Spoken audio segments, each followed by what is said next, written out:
हजुरको शुभ नाम? मेरो दुर्गा आचार्य। अनि ठेगाना? के अरे निर्मल जल, तिनटोलिया निर्मल जल, विराटनगर नेपाल। विराटनगर नेपाल। हजुर हजुर। अनि हजुरलाई के समस्या थियो? मेरो यो साह्रै घुँडा दुख्थ्यो। हजुर। अनि यो घुँडा दुखेर मलाई बस्नु उठ्नै हुँदैन थियो। हजुर। टोयलेट गर्न पनि बस्नु अप्ठ्यारो हुन्थ्यो मलाई। हजुर। सिडीमा तल माथि गर्न हजुर अप्ठ्यारो हुन्थ्यो मलाई। अनि यो कति पुरानो थियो? यो झन्डै 1 वर्ष पुरानो थियो। 1 वर्ष। मैले के अरे डक्टरी दबाई गरे, यो विदेशमा गरे यो।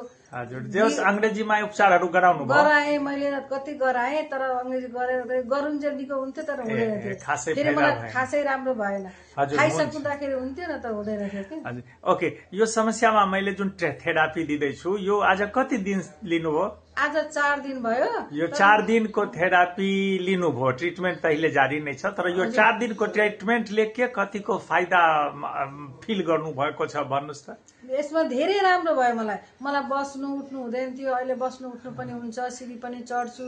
मलाई टोयलेट बस्नु हुँदैन थियो, टोयलेट बस्नु पनि सक्छु। अहिले हिँड्न पनि मलाई सहज भइरहेको छ। जे होस् आधी जतिको कि आधी भन्दा बढीको कतिको हजुरलाई? आधी भन्दा बढी नै ठीक भएको जस्तो। आधी भन्दा बढी नै 4 दिनको ट्रिटमेन्टमा फाइदा भएको देखिएको छ। जे होस् यो 4 दिनको थेरापीबाट सन्तुष्ट हुनुहुन्छ हजुर? म एकदम सन्तुष्टि छु हजुर। धन्यवाद।